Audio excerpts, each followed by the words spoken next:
आशीर्वाद लेवे के बाद भैया रिपीट कम करो ना बस।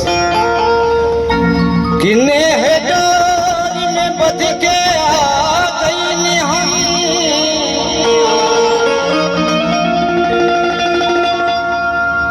नेह के डोर में बध के आ गई हम।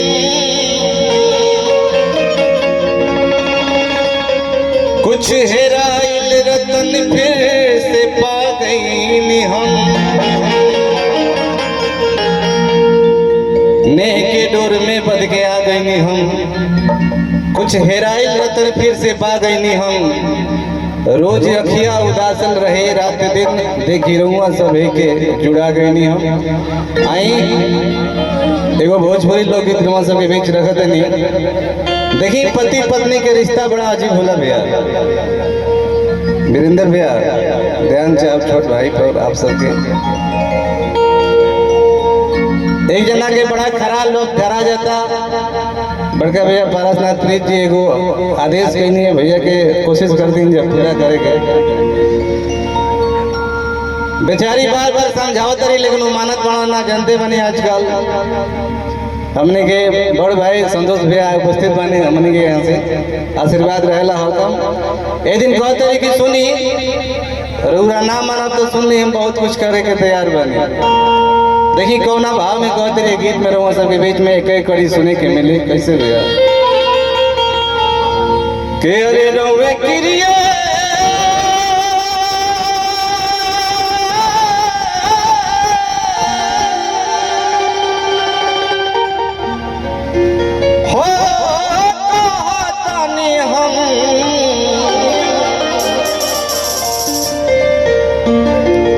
की सुना ई लास्ट आखिरी चेतावनी बा हमारा।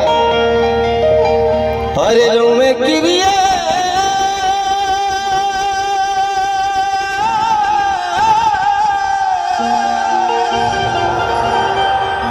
हो तानी हम ए राजा जी मोरे सैया मोरे बलमा मोरे रजवा। ए राजा कहियो माहौर खा के मार जाए, पियला छोड़ब तो कुछ कर जाए।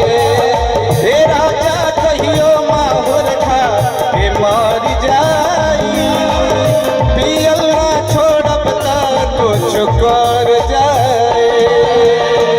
रउए क्रिया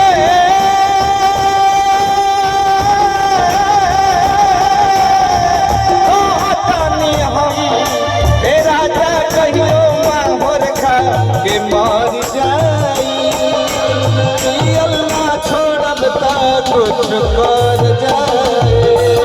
ए राजा कहियो माहौर खा के मार जाई, अल्लाह छोड़ब ता कुछ कर जाए।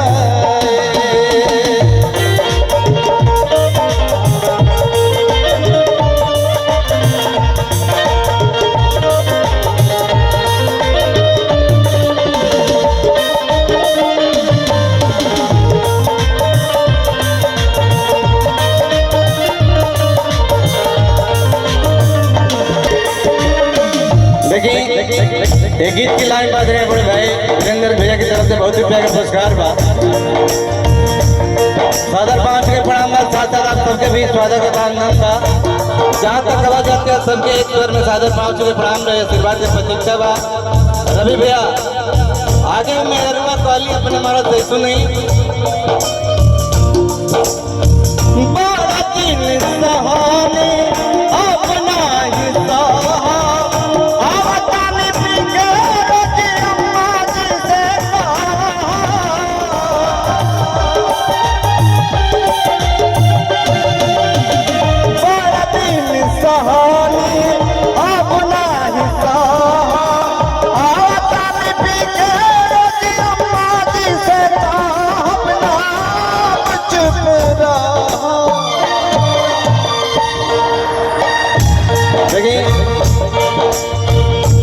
हमने क्या कि हम 10 बरिस से आशीर्वाद प्राप्त भैया के रहेला।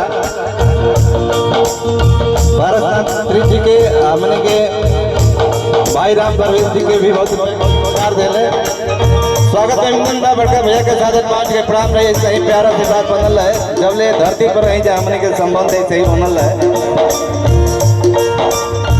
बड़ा दिन सहानी अपना हिस्सा आवतानी पीके रोजी अम्मा जी से अपना चुपना और प्रिया काली की सुनी भैली पानी